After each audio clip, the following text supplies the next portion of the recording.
Sunday. I don't even know what day of the month it is. It's Sunday, 10/21 or so. Come on, camera, focus. Okay.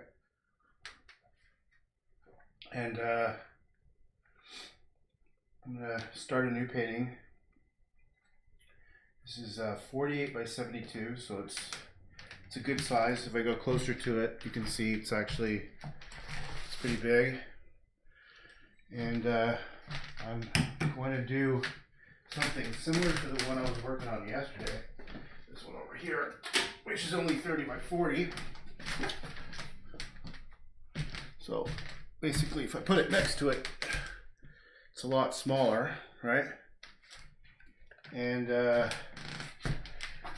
idea behind this one was I wasn't thinking. And that's what I want to do again. I don't want to think, but I'm thinking about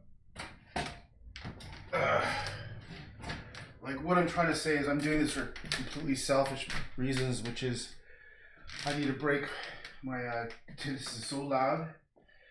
It's right now it's about a 9, which is like almost unbearable. And so I'm gonna do some more of this kind of painting where I'm just gonna go with the flow and see what happens. And as it turns out, the style I kind of created reminded me of a bunch of painters like Paul Klee, Kandinsky, the Dow Blaureiter group, like Emile Nolde, and someone pointed out yesterday, I think it's Mackie or something, but I'm not as familiar with, I can't remember as much of that guy's work. And also some Rodin type stuff. The point is, I'm just gonna do it, and the reason why, I mean, it's selfish is because I've recently realized when I'm painting and I'm talking, it helps reduce this a bit. And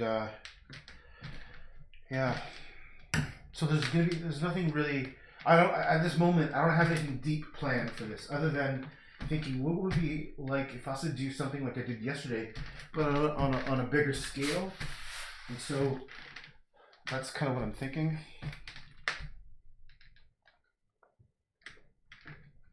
All right. So I'll start with my big brush here. And let's put some of this on here. I'm gonna go around because I'm gonna do like an undercoat of painting. So what I'm gonna do is I'm just gonna put some colors down, and I always say it's unconscious. Like there's definitely something going along in my head about why I'm choosing these colors, but I can't put my finger on it, and quite frankly, I don't really care to know. Sometimes it's better just to do things and maybe analyze it later. So that's kind of what I'm doing now. I'm going down with different colors, and these are blues, purples, and greens right now. And like even this kind of purple. Let's put this here.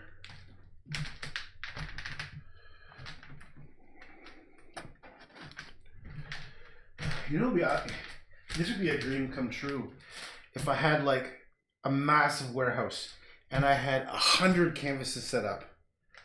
That would be a dream come true where I could just go in there and just start painting them. Because I've got about maybe like 6 or 7 paintings going on right now at the same time. I still have to come back to a whole bunch I started a while ago. Like the woman on the Burka, the red canoe, Terry Crews in the water. What's the other ones? The Asylum Seeker in Algonquin Park. Those are a couple of bigger ones. And then there's the Birch Tree, the orange, the big one, number 6. So I got a whole bunch of paintings on the go. Okay, like I said, I'm doing this for totally selfish reasons. I don't even know what the hell I'm gonna do. But if I keep on talking, it helps. See, already the noise is down to about an 8. That's incredible. Just minutes ago, it was like some sort of crazy torture screaming in my ear. And now it's just down to a mild beating. Yeah, it's just a mild beating.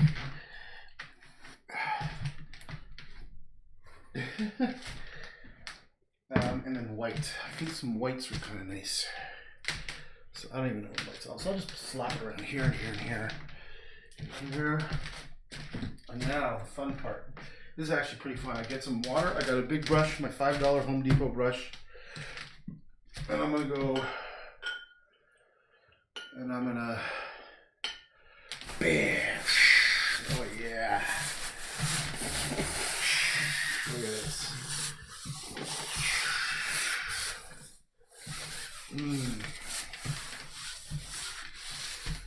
I gotta be careful. I get too much paint spraying everywhere.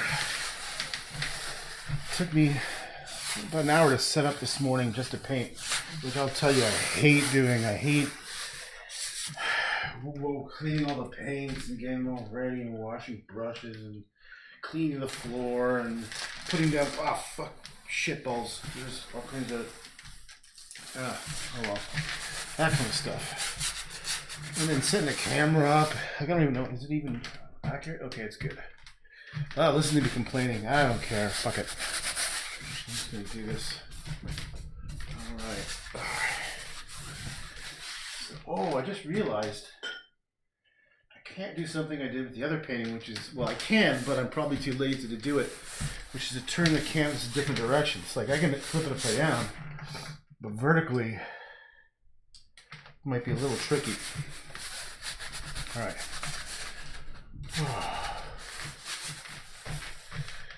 All right. Oh man, we're down to 7.5. Wow. Woo.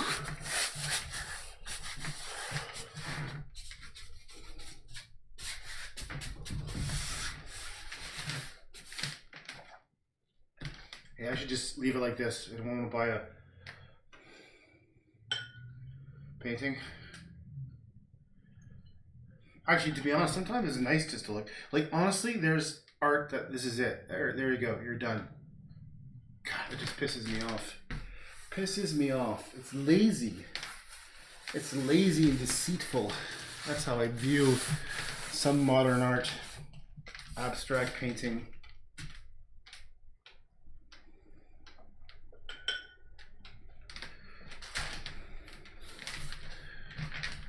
What do I know? Who the fuck knows? I mean, I would love it if I could just do paintings like drippy shit like this. And people go, oh, I love it. I want it. I need this painting in my life. I'd be like, all right, here, give me half an hour. It's a masterwork. It's worth $2.1 million. I was kind of like gleefully joyful to hear that Damien Hirst's work is plunging in value. I always thought it was mostly bullshit. Like, it was kind of like the intellectual masturbatory garbage.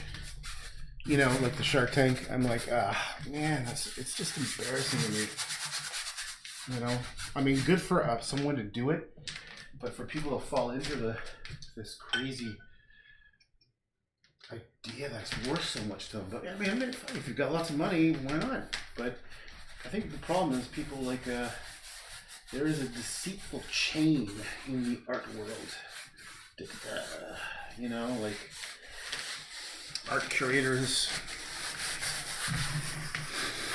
And I mean, it's all about money, isn't it? And that kind of world. Okay, here's another painting. $2 million, 2.3. Yeah, I like it as it is too, but I can't do it. No, I can't. I feel like I'm cheating. You know, this is too cheating. This is too. You know what? I would say if you were the first person to do this, like in the history of the world, okay, I get it. Like no one else had thought of something. You know what? You get that right to be the first, and that's cool. Like I can like no problem. I concur. That's kind of like, you know, especially if it was under some kind of duress, you know, if it was some sort of like, to do this painting was a revolutionary act that affected real people in real life and stuff, you know.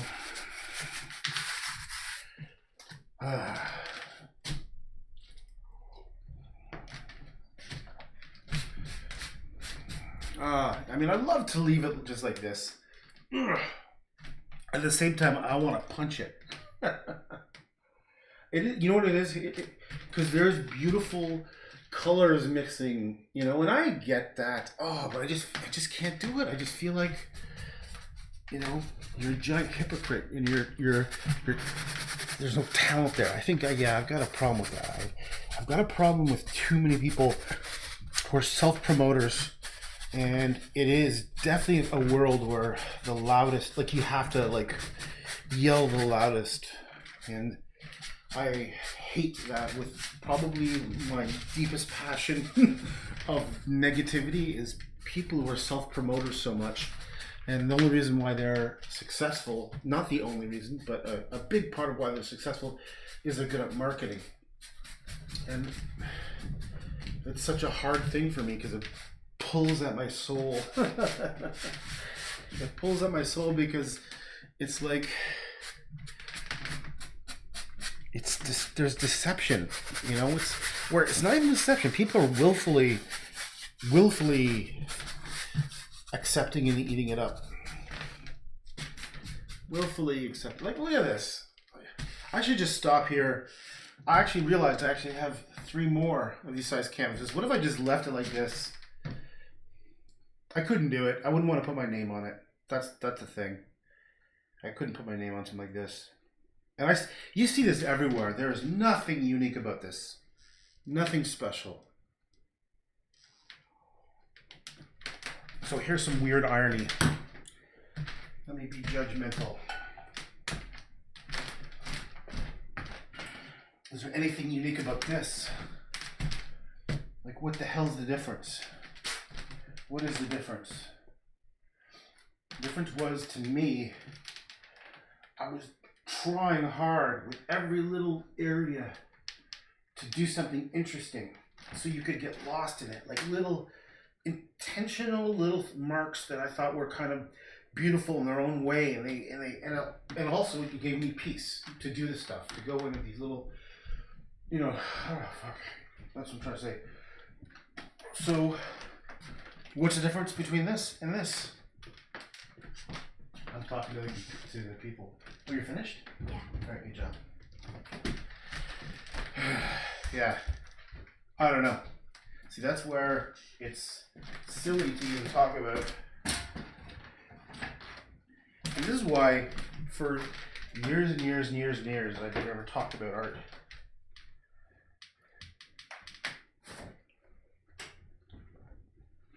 Because I have such ridiculous, well, they're not ridiculous, they're actually valid opinions about art, but they're so extreme.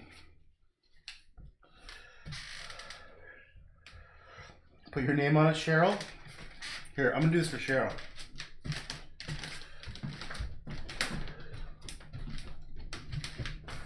Wait, you can't see it. This is a one-time thing, Cheryl. Here you go. Ready?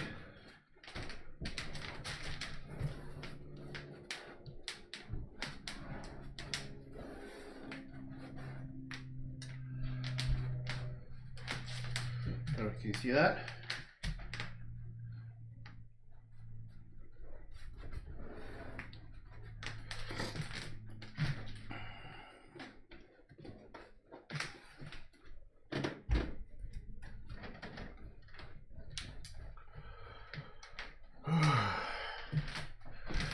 I call this painting The Bench. Oh, can you see the bench? Here we go. Here's the bench. Here you go.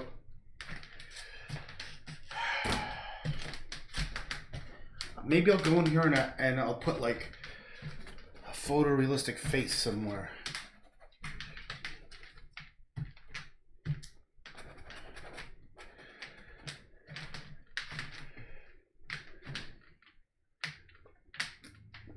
All right. Yep. I just read your comment about. Wait, Cheryl, look. Can't you see the bench? Unfortunately, this painting is going to go for $3 million. So, you know, you should have been born rich. Someone else is going to get the bench. I should call this the bench. Yeah, that's what a lot of. Okay, so now what I'm doing is I'm going in here and I'm gonna play. I'm gonna go in and play. I'm gonna add some stuff that's kind of fun. That's like, fuck it, right? I'm just gonna add some squiggly squaggles. Let's just do some interesting things now. This is what it's all about. I should have been born 150 years ago.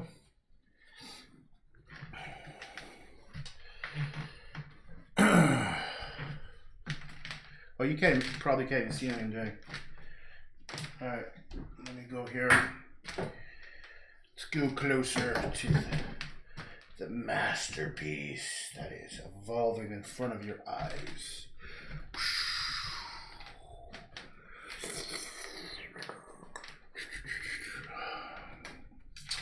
Am I even painting where you're looking?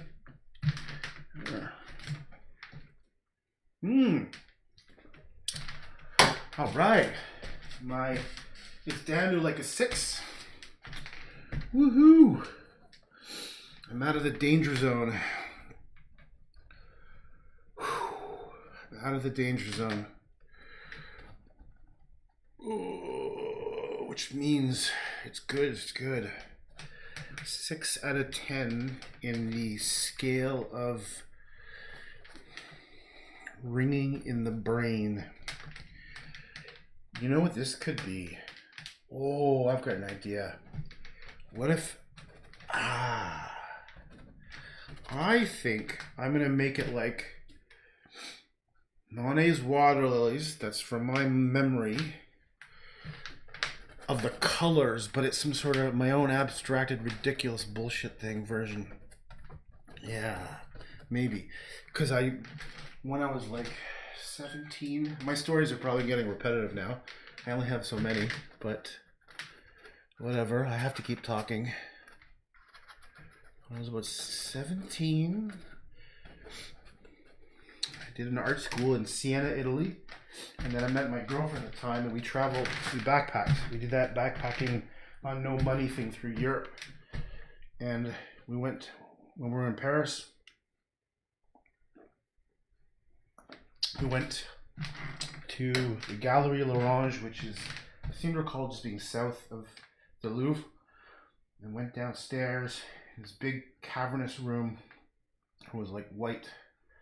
And I remember her sitting on this sort of big platform, like cushion-like seat, and the wall was curved, and it had one of Monet's water lily series. And I was just thinking, man, that's really nice. And so maybe that's kind of what I'll do here, is I'll try to go in and turn that original bullshit.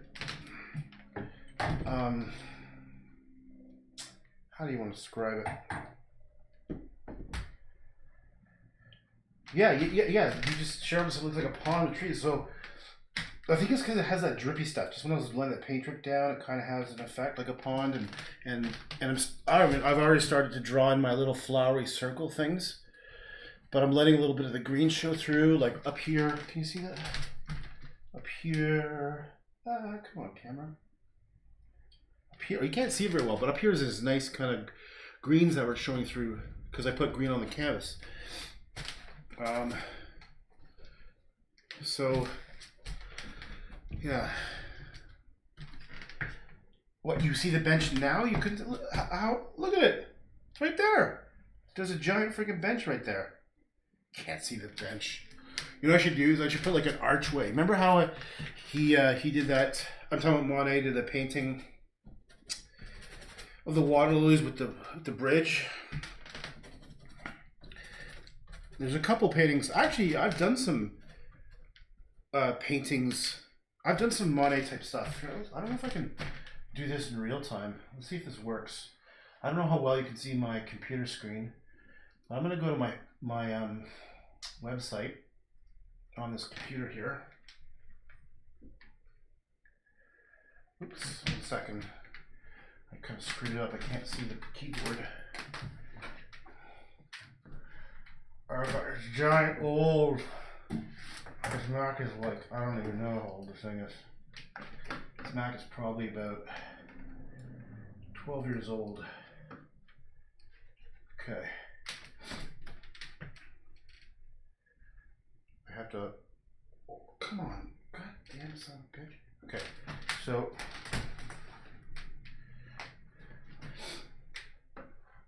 Let me first get the camera lined up. Oh, there it is. Alright, I want to see if I can show this to you. Okay, I'm going to go to my, what's my website? Druckmann.com. Here we go. And I'm going to try zooming in.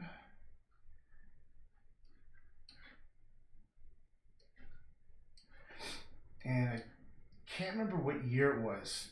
I'm going to go to gallery. Wait, let's see. Can you even see this? Oh, it looks all blown out in white. Maybe if I turn down the lightness. Can't quite see the screen. Oh, that sucks. Collection. I did this collection in '95, and it was the Lost Years, I think I called it. Let's take a look. Maybe when I get the picture up, you might be able to see what it looks like. Holy, okay, all right. So I was into. Nope, it's not that one. Collection. Maybe it's called The Elements. I'm pretty sure this was in 1995. Clear as day? You're joking. Oh, the bench. Okay, so check it out. So I was into. Wait, where's that water lilies one? Oh, maybe I didn't. I did a bunch of kind of mixed media type stuff back then. Like I had ripped up canvases and acrylic. Okay, there's something weird going on. Maybe I'll go by year, and I'm gonna go 1995. Like, can you guys see this at all, or is this totally a white screen? Oh, clear as day, so I'm getting an angry face, so you can't see it. Well, shit. I don't know why you can't film a monitor. All right. Just probably when I find it too. What a pain in the ass. Come on. Oh, there's some weird irises I did. Oh, here it is. Haha. Okay. Let's see if you can see it.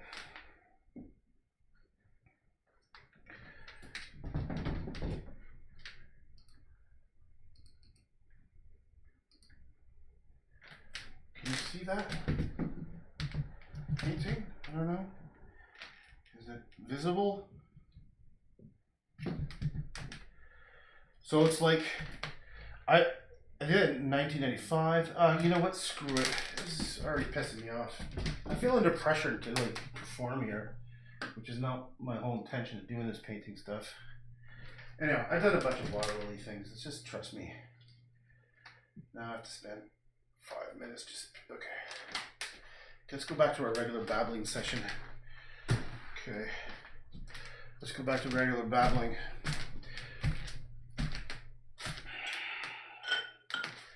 Take some greens. Let's pull some greens in there. Like, let's put it right on the canvas. Ah. Oh yeah. Okay.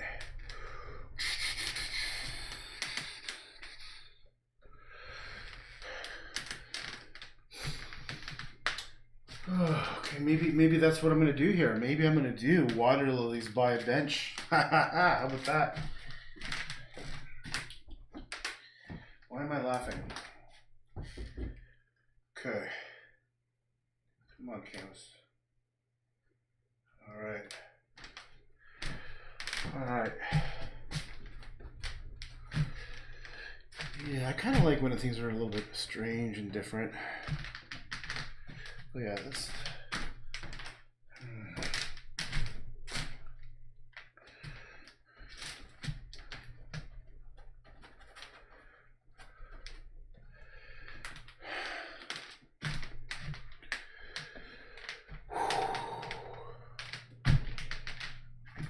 Like again, oh, I feel like I'm high again. Here it comes.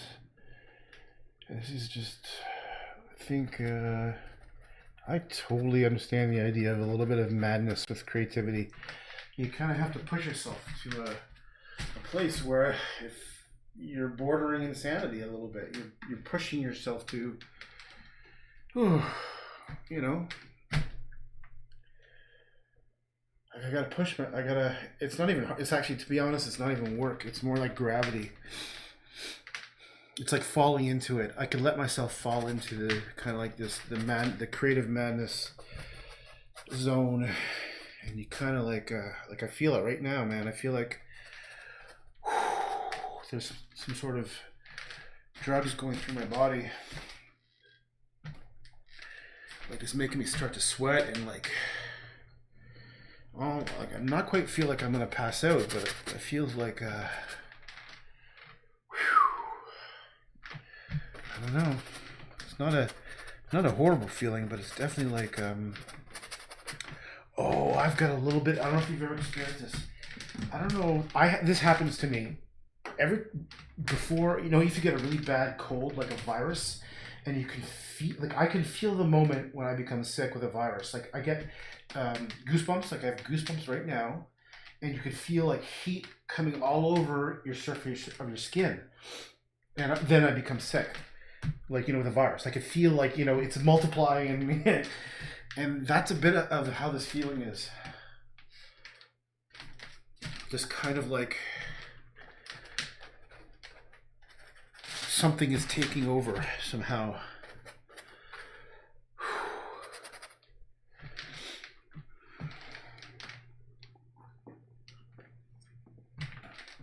All right, a couple directions we can go. I could keep on going, do my little splotches and schnababbles and things.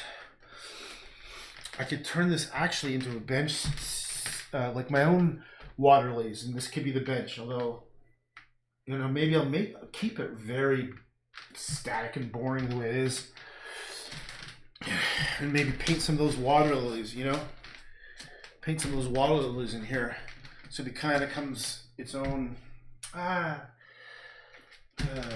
Just.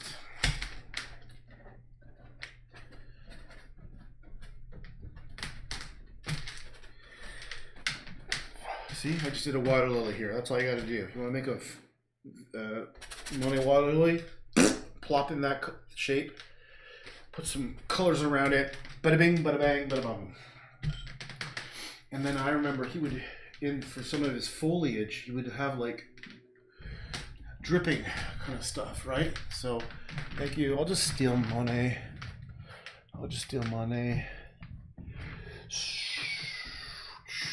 I like that color, that red over here, that pink. Someone wanted pink yesterday.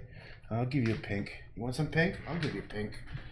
It was someone who watches occasionally. All right, fuck it. I might come in. I am gonna come in later with some lighter colors, yellows and pinks and stuff. Let me step back and see what we got here. What do we have with this insanity? Let me move everything back. Okay, I just want to. So what I need to use the computer to look at the overall composition. So that's sometimes, I'm not entirely doing it for you guys, sorry. I'm actually doing it so that I can see the whole painting as much as I can. Don't fall. Why are you rotating? Okay. Get there. Okay, get there. The son of a bitch. Well, it's as far as back as I can go. It's funny because when you go looking on the computer screen, it doesn't look like much. It's all kind of, yeah, obviously you can't see very much, but up close I'm going to start doing some cool stuff. You're just going to have to trust me. I'm just going to, what I'm doing is I'm going to go in here and I'm going to try to find some beauty if possible. Okay, so for some reason I'm compelled to put some of this, oh, that's yellow. Holy fuck, I thought it was a sky blue. Here, I'm compelled not to put the yellow. Put this blue, this particular blue. Cerulean blue. Over here. I just had to do it. I have to do it. Sometimes it's best not to question why you do things instinctively.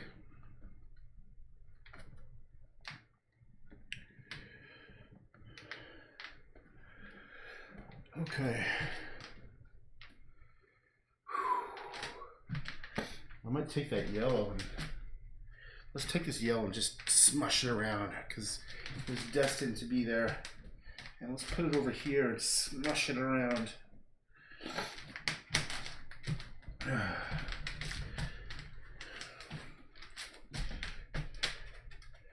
Okay, this is fun. This is now getting fun. I'm starting to feel so much better. Tinnitus is about 6.5, but it's very bearable. Okay.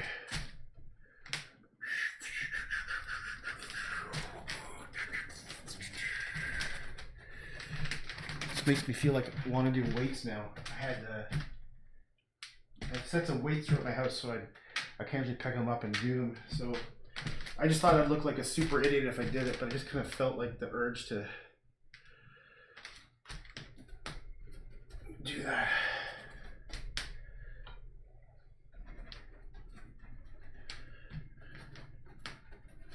I think I might look a little bit too silly.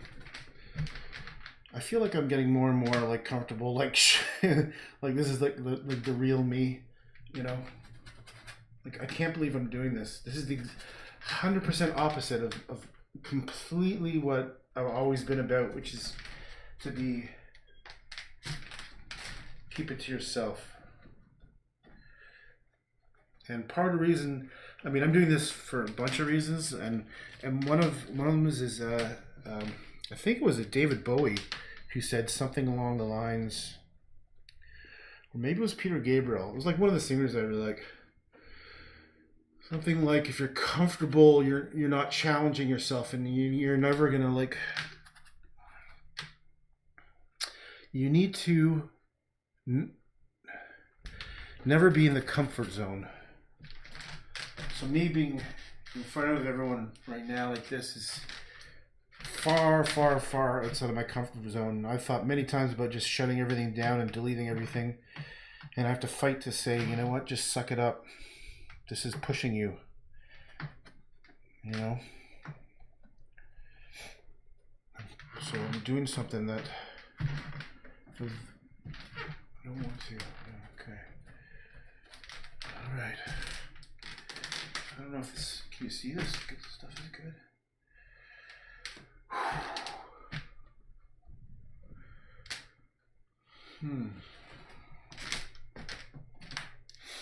All right, what is this painting going to be? What are you going to be? I was saying it yesterday how it's like it's a baby that's you're raising, and you don't know what it's going to be, but you're guiding it.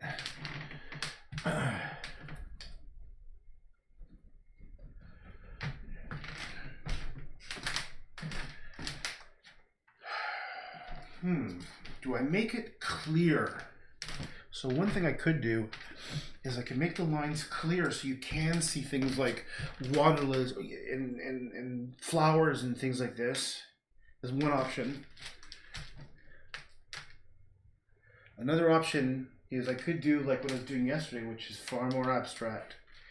So it's just patterns and shapes everywhere.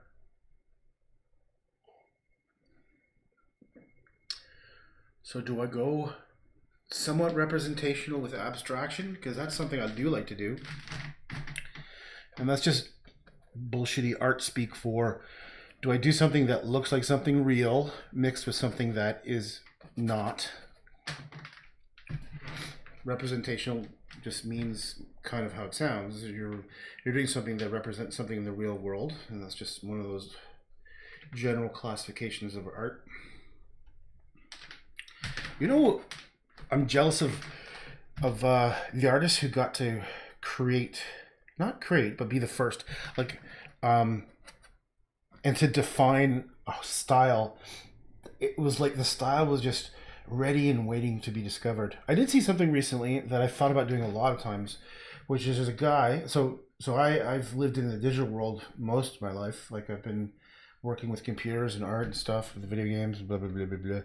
This guy does 3D modeling, sculpting, and he prints it out and he paints over it so that like all the shadows are like in 3D and it's a mixture of it. But the problem is I've already thought about it and I already did it in my head, and it felt gimmicky, right? So a lot of the VR stuff right now, like I thought about doing art entirely in VR, like doing my paintings in VR. But you know what? It just feels so gimmicky. And I noticed a bunch of people are doing that, and they're getting. Okay, here's the thing. I've been hardcore into technology, like making video games. You are deep into some leading edge graphics, some AI networking, like that's. And then I kind of feel like some bumblehead stumble along, puts on a VR thing, and all of a sudden they're high tech VR. It's like, man, you know, no, it's. You're just jumping on a. You're. I guess what I'm trying to say is I don't want to be known for gimmicks, because there's so many things that are just gimmicky. You know, and the painting in VR, it looks fun. I don't know what I'm talking about. I contradict myself all the time, I realize, because I get sort of like outraged in my mind about like what is art, and then, you know, a half a minute later I realize, well, you know what, good for them for doing it. Like, you know, at least they're not just being, you know, they're trying to come up with something creative. I guess what it is, it's like the celebration around something that I don't feel is deserved. I think that's what really irks me the most, is when people like celebrate people who I personally just don't think deserve it. Like they aren't the true masters at something. They haven't mastered a craft. They more like just came up with gimmicks and things to get noticed.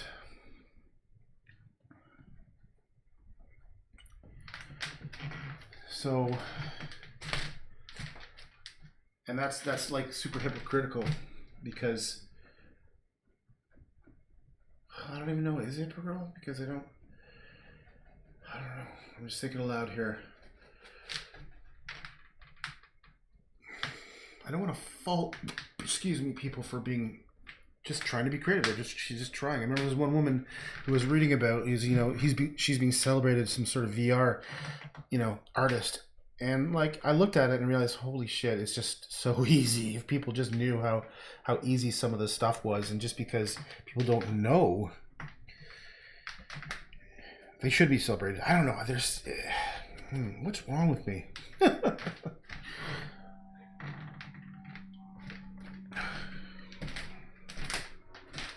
Okay, I'm doing all kinds of fun stuff up here. I better bring it in close, otherwise you'll never see any of it.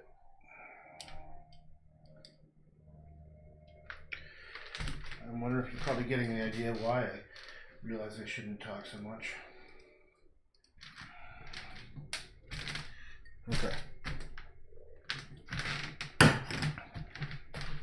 Tinnitus. Down to a 6. Okay. Like, what do these things mean here? What is this stuff?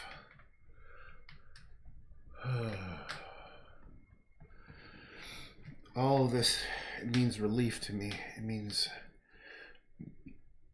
relief from the screams, from the loudness. Now, this thing is new to me, so it's not like this is this way I am being kind of silly. This is more like the real me. I've always been like this. I'm not using tinnitus as an excuse.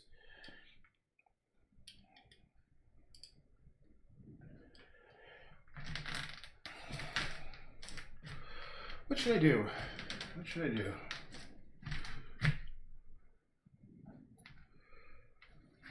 What should I do? There's all these subtle little kind of nice things.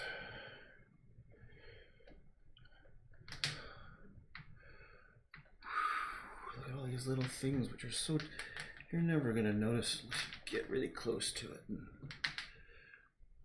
Maybe I should be doing, maybe it's like a language. Maybe what I'm painting. Okay, here's a crazy thought. What if that you, well, yes, this is a form of communication.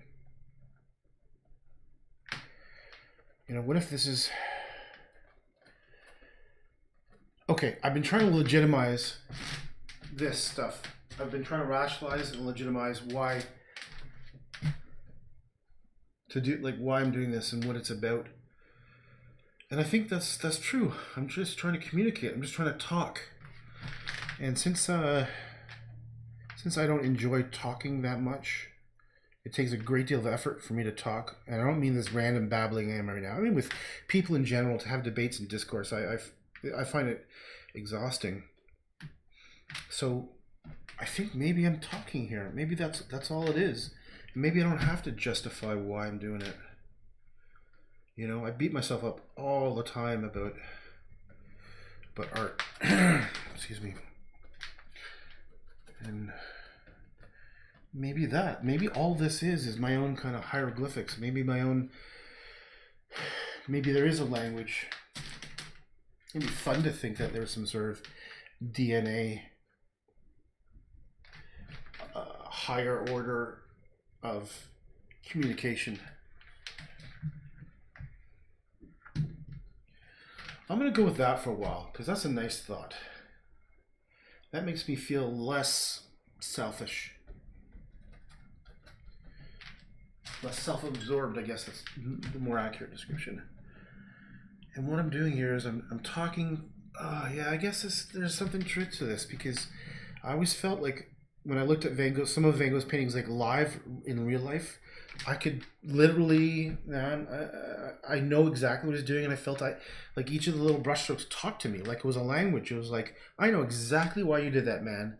I would have done the exact same thing. I've looked at some of his paintings and go, you know what? I totally understand, and I know how you did it. I could be right next to you, man. And I was young when I was like that, and I figured something out when I was young, and I think it tilted my brain, or maybe my brain was already like, how would I say this? It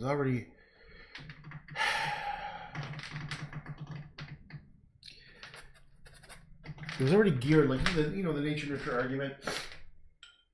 My brain was already had developed, and the wiring, it's such a simplistic term for the neural pathways and whatever, to, it could have been simply the myelin sheath around my visual cortex, and that area is stronger to my prefrontal cortex, right, than it is to other areas of my brain. I mean, that's probably all it is. It probably is. I just have different kind of hardwiring, and because I'm so visual, right? Like I remember visually, I have such strong visual recall and such a poor auditory recall.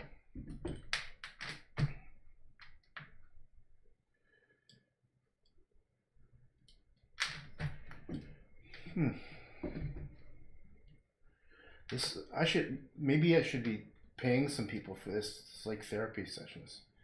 Okay. All right. That's what I'm going to go with for now. This is me talking. I'm talking to somebody, but who am I talking to? Maybe I'm talking to a kid like me, who was about anywhere from, I'd say I started like discovering Van Gogh for real, like when I was able to go close to them. So maybe 13 to 15, let's say. So maybe this is for a kid like that who will go up really close to this and go, wait a second, I kind of see why they did this brushstroke. I can see why they did that, you know? And to know that it's okay not to have to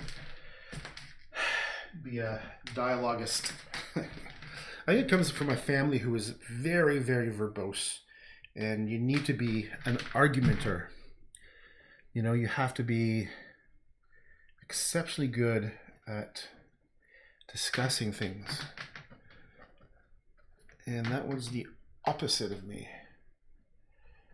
So the nature nurture, pre-wiring, pre-existing, and then the development towards a more visual propensity, let's call it, and then the environment pushed it along. Probably it is with the way of a lot of people for however they developed. You know, it's not entirely, you're not entirely born with it. Environment plays a large part in who you are. Probably, you know, a great deal. I guess it depends on what we're talking about. You know, like the propensity to develop a genetic disorder may be there with you, but how you take care of yourself or the environment, you know, maybe the pollutants in the atmosphere would trigger those events to happen. I need to keep on working around here, right around here. Oh, you know what? You're just looking at my bald spot, aren't you? God damn it. Fucking bald spot. That little bald spot was caused by stress.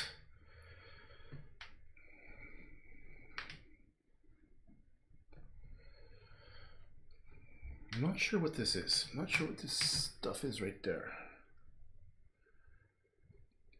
I'm gonna go back to my communication discourse. Okay, I've been listening to you know, an interesting character is Joe Rogan.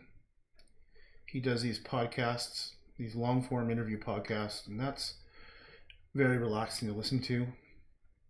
And that's the kind of thing I would listen to normally when I was painting, either music or podcasts in the last little while. So I'd listen to a lot of, you know, now I'm forced to listen to them when when I'm doing things like cleaning up the kitchen and doing the dishes. That's when I'm allowed my Joe Rogan time in different podcasts, because I can't do it now, because if I play it, they get copyright banned, and then they just mute, they kill the audio. I'm talking about Facebook and YouTube and whatnot. So that's the only reason why I don't do too much music these days.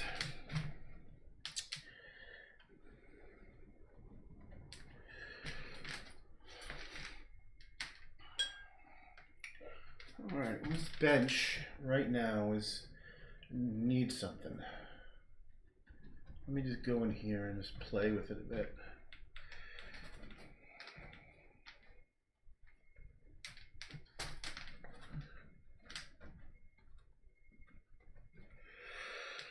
Okay, how can I make this into something? Part of what I am trying to create is a magical feeling. And I mean magic in the sense of like how some of Chagall's paintings have a sense of magic. There's something romantic about them. I mean, obviously because he painted a lot of romance. He painted like couples in love floating, you know, with a bouquet of flowers above the village. And I think, you know, I gotta figure out what I'm capturing.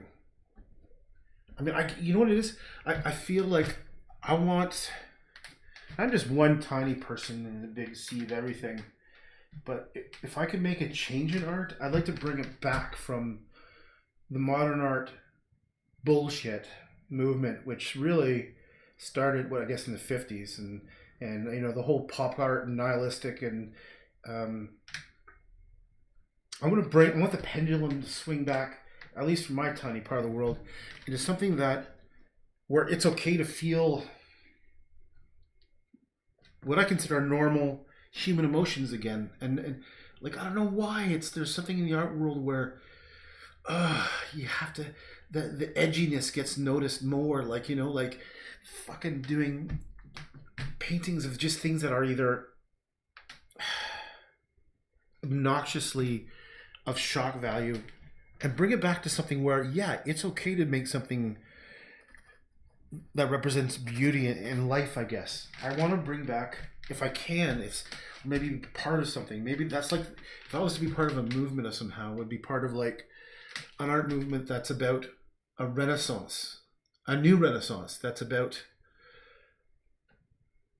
beauty and life and romance and love. And it's hard for me to even say it because it sounds cheesy, right? It sounds goofy, but you know, I think at least maybe I'm just going with what I experienced, where I know I miss that to some degree, and it's very, very, very possible. It's out there, and I just haven't seen it.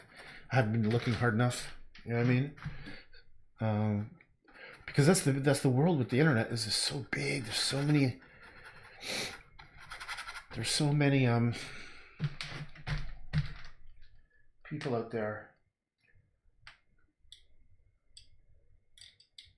There's probably something for everybody.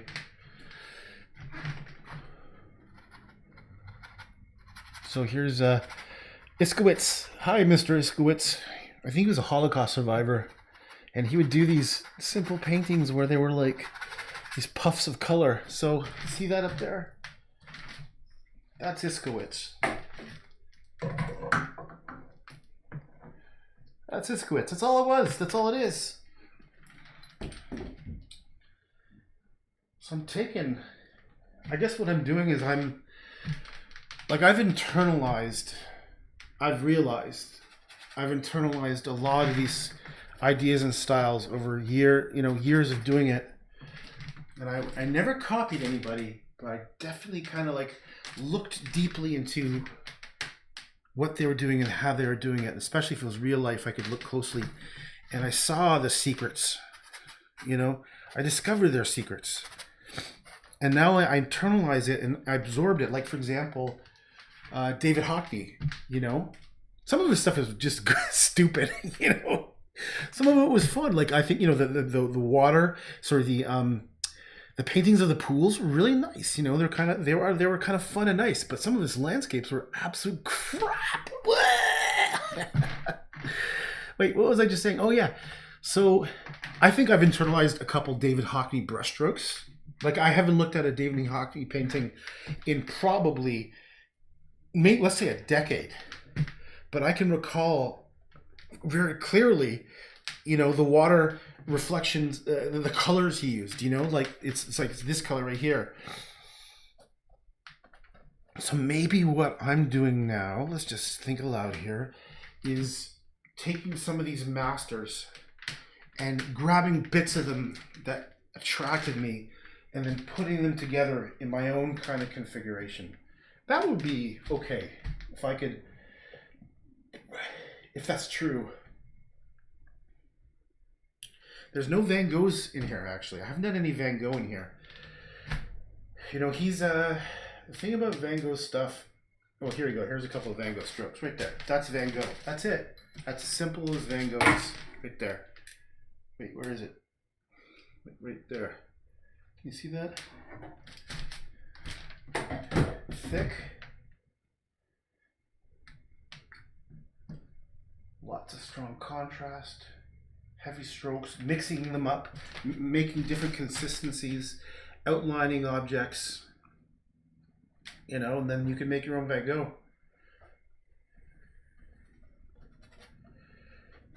I wonder why it's so attractive.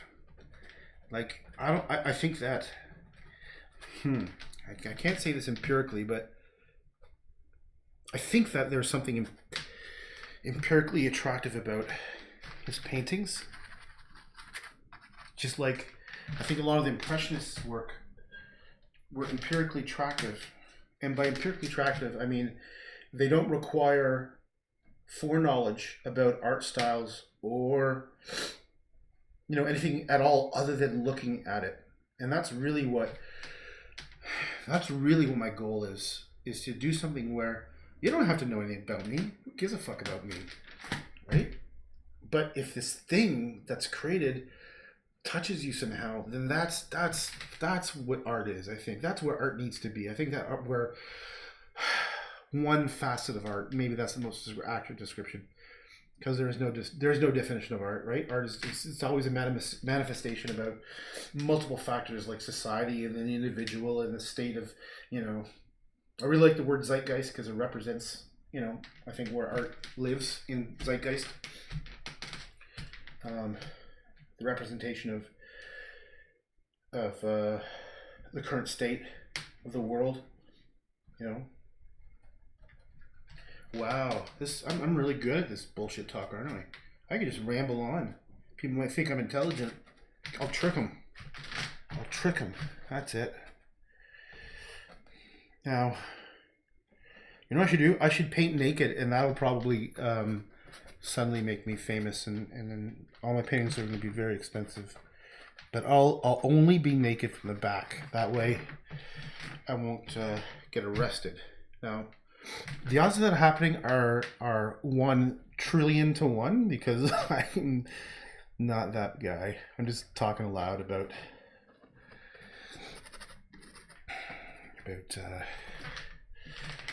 art. Yeah, I kind of also want to have like self-respect. I think that's kind of a part of it. There's something about self-promotion where it's, to me, I don't think I could have a lot of self-respect and be a self-promoter at the same time. I can't be, yeah, I don't even know how to even express that accurately. Like there's one guy, an artist in Toronto, and I won't say his name simply because I don't think it's fair for me to like prejudge him. No, sorry, no, it's not fair for me to criticize him because if he was, I try to like say if I'm going to talk about something, I want to say it as if they were here. You know, like I would try to just be respectful, I guess. I mean, I really don't like his art at all. I think it is just derivative crap, and he's cheating by using painting over photographs of people's faces, and it's very pop artish and fake graffiti and stuff. And he has this kind of gimmicky story about where, you know, he used to be in finance and now he's an artist. You know, he gave up the liquid finance, and he's very good at self-promoting, you know, and you know, so half of me is like, oh geez, dude, no. The other half of me is, you know, well, good for you for doing it. You know, I'm too much of a chicken, I guess, or there's something wrong with me for me to go and promote myself so effortlessly. But you know, and I've noticed he's getting like lots of gigs to do stuff, but to be honest, I wouldn't want to even do those gigs. Like he's doing a lot of paintings of restaurants and like shopping malls and all this kind of stuff, and you know, good for him for doing it. And that's the part of me that has to step back and go, hey, stop being a snob, stop being a jerk, and realize that, you know what, good for him.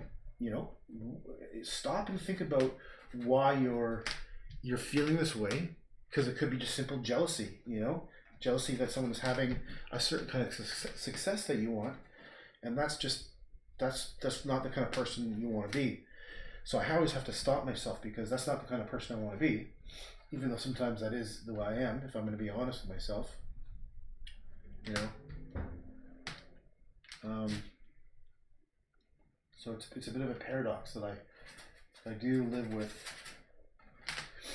and yeah, like I've been checking out Instagram a bit and following a few different artists, and he was one guy I was following for a while, and I had to stop because it was just bugging me. It was making me feel negative. I saw him like doing some sort of graffiti work with pictures of Andy Warhol and Monroe and stuff, and it's like, I know exactly what he did. He took there was a photograph. He probably did a glisse print of the person's face and spray painted over it, and it was just like, I don't know. I don't know. Not everyone's a fucking genius, I guess. It's like I'm so critical of artists. I should shut up. It's because I only feel like there's ever a few really great artists, and I think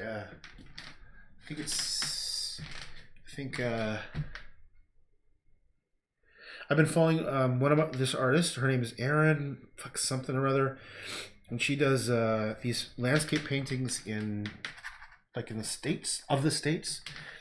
They're all very, very similar. I mean, some of her work is masterful, like really nice. Oh, and there's this Canadian artist, Wendy Bergham or something, and she does some really nice landscapes of Ontario. And what I really like about her work is the sense of light. Like you can see her style.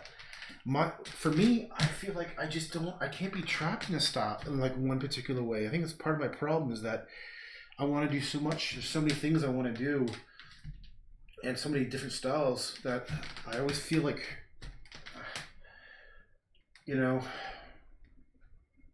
a little bit trapped because of time, and there's so many different things I want to do. Like I do have lots of, like for example, I have lots of ideas to mix technology and art. But one of the reasons why I haven't is because you can't fake this, right? And that's actually one of the reasons why I'm painting live too, is that you can't see any like tricks, because there's a lot of tricks to art to make paintings. Like for example, there's one trick a lot of painters do, and it always bugs me, is when they use a photograph, they draw a grid on it, and then they draw a grid on their canvas, and then they sort of like use each square to find the composition. And my heart and soul, it bothers me because it feels like it's cheating. And it's just my own stupid competition with myself, because I want to feel like I can master things. I want to feel like there's something original there, and I'm not just copying. And I always find that it's very easy to tell when things are painted from photographs. And one of my secrets is the lighting. Okay, when someone takes a photograph, especially if there's a flash, game over. Because there's a hard flat shadow that's basically behind, and that only happens with extreme lighting that's coming one direction. So you can, like, there's one woman in Sweden, and she does these technically nice paintings, but it's so obvious she's painting from these photographs because of the lighting. And for me, it has no soul. Like, where's the soul? They feel like they feel dead to me, like not living and alive. And again, who's to say hers is right or wrong? But I guess it's because I don't know. Like I haven't. You know what it is? I want to discover a new Chagall or Van Gogh, and I haven't found one yet. And also, my goal is to be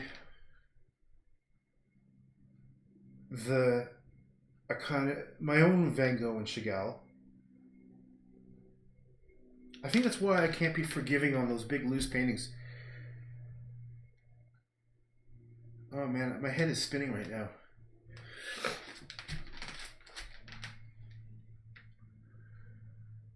I want to be my own Chagall and Van Gogh. So maybe I'll do some lines like this that come across.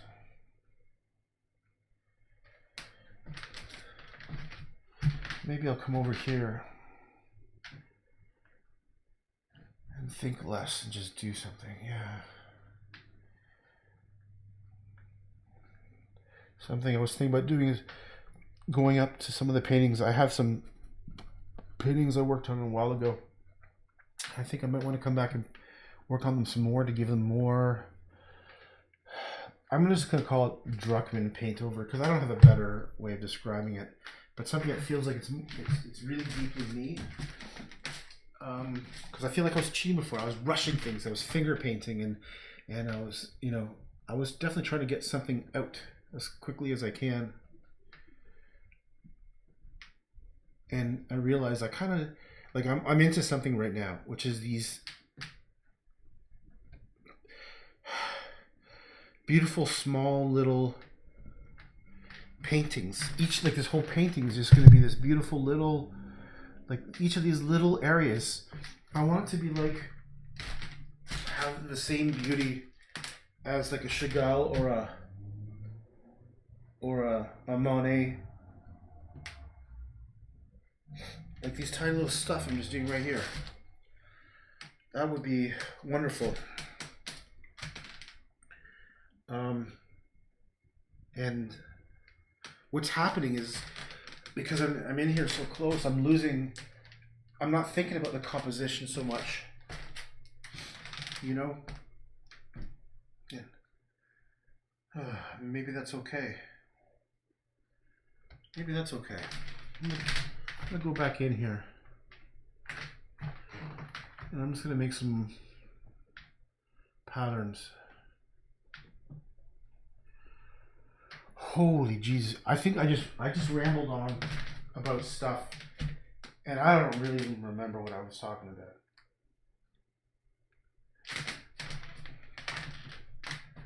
Yeah, I knew I passed the hour mark.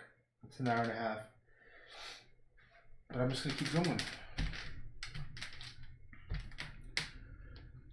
Oh, that's beautiful. It's like about a 4.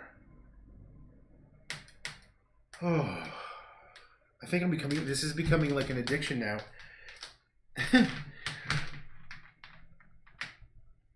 This is like an addiction because it's like helping my horrors in the head. Let's call it. Okay, so I'm going to go over here and maybe circle these things a little bit.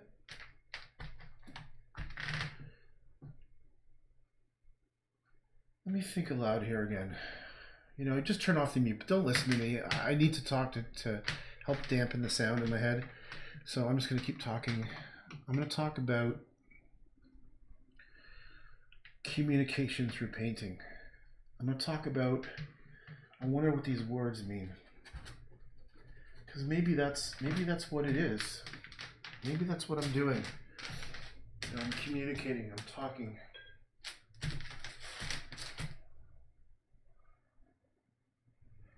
Like maybe these are letters. No. For sure not letters. Symbols. Symbols are something I've always been really fascinated about, especially esoteric symbols, Gnostic symbols, symbols of occult isn't the word that I would choose to use because I'm interested in symbols about truth. So I've read so much about this. And I'm not sure where I stand as far as how deeply I want to go into certain aspects of it because some aspects of it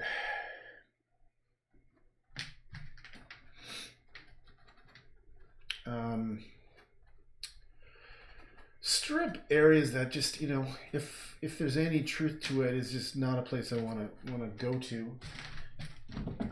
But I'm still interested because truth is really the most important thing to me. So I'm always open-minded, but yeah, one of the things I'm always interested in is how the world operates at a macro level, like how where real power resides. Because I've been, how do you describe it? I have access to some of the machinations of powerful people, or power through people, and I don't really,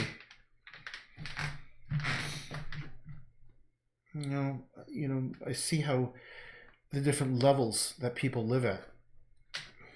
And by levels, I mean there are stratas of society that are so far removed from, let's just say, a middle class experience.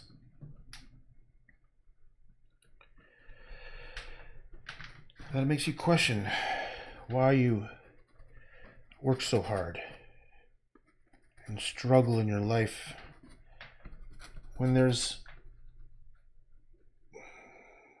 world may not need to be that way. The world does not have to be this way, the way it is now. But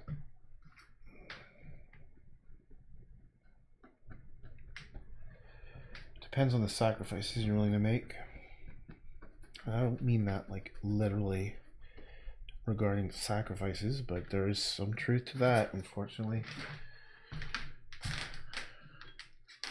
I don't want to play a part of that world. I want to be a part of the world that's about the human spirit.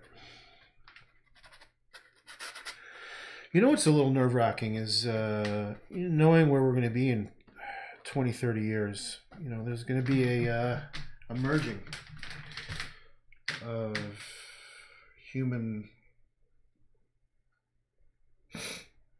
existence and computers. Our relationship with technology is going to change. And I don't know how else there's going to be not to a forking of humanity. You know, those who become merged with technology, I mean in a literal way, physically, and those who aren't, out of choice or most of the situation, just out of being born in the wrong place, out of poverty or, you know, sort of lack of access to it. And what is that world like, you know? And it relates to AI for sure, because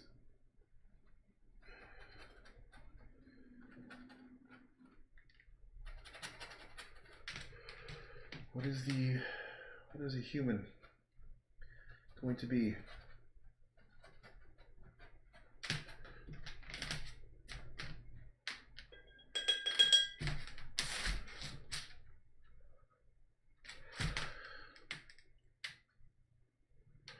Maybe I should try putting a message in these paintings.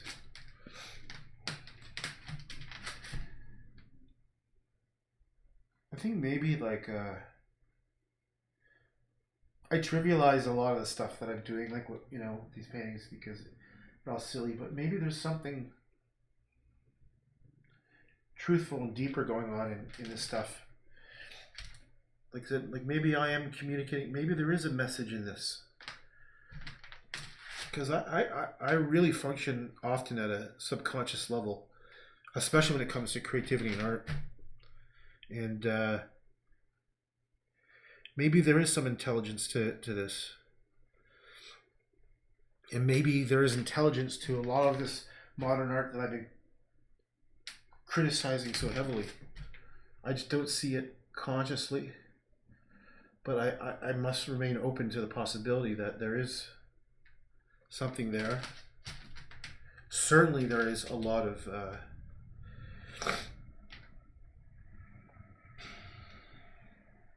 superficiality, like that. I'm not I think I'm accurate when I believe a lot of the modern art is very superficial and it's taken as something deeper than it really is. But maybe there's more. Maybe I just want there to be more. And that might be simply it. Okay, what do we got here? Do we have anything here?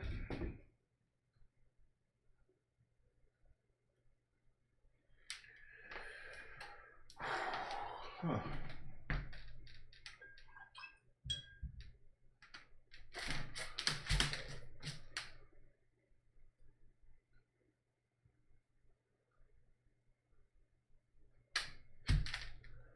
I'm just trying to break up the bench a little bit because it was too, something about it was bothering me.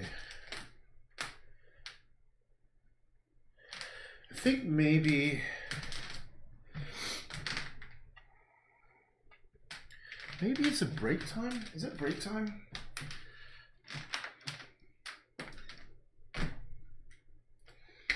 maybe it's break time. I don't feel like I feel like it's still painting. Yeah. Okay, so maybe I'll take a break with this bad boy, and I don't know. Like, should I come back? Should I do more on this one? Let me just look. Yeah, I feel like I could do more with this one. I'm gonna come back. I'm gonna stop that live stream just so I can compartmentalize into parts so that I can later chop it up and put it on YouTube basically, and then on my website. So let me just zoom in here and let's see what I've done. I've done a great deal of babbling, of which 99% of it can safely be ignored. Let me try to show you some of this up close.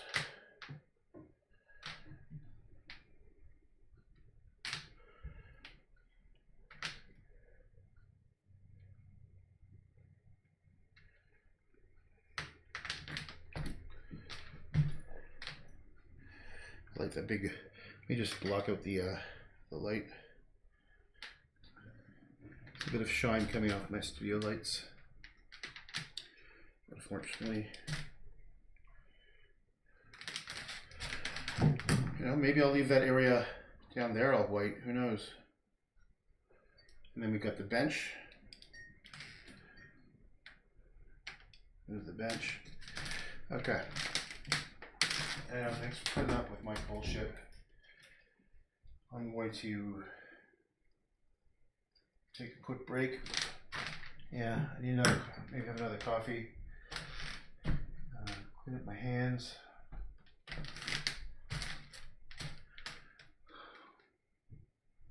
Yeah, I'm kind of happy so far.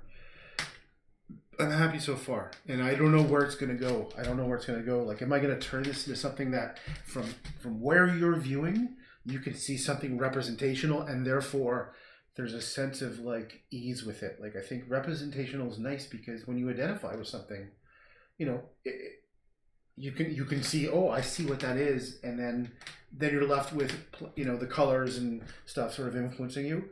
Or do I keep it the strange, complex series of, you know, mostly random patterns and shapes? Do I leave the bench in here? Like, I'm not half of mind to like create like a little bridge here reminiscent of Monet's water lilies, you know? Well, we'll just have to see what happens, you know? I would like to do both, to be honest. I want to do all those things. That's why I said it'd be a dream if I could have this big studio with like 100 paintings, easels lined up, so I could do all the variations of it. Oh man, I would go nuts, man, and in a very good way. Like, I would go creatively banana. I mean, I would just be doing that. Like, oh, that would be fucking awesome. Anyhow, but back to life. So thanks for watching. We'll see what happens.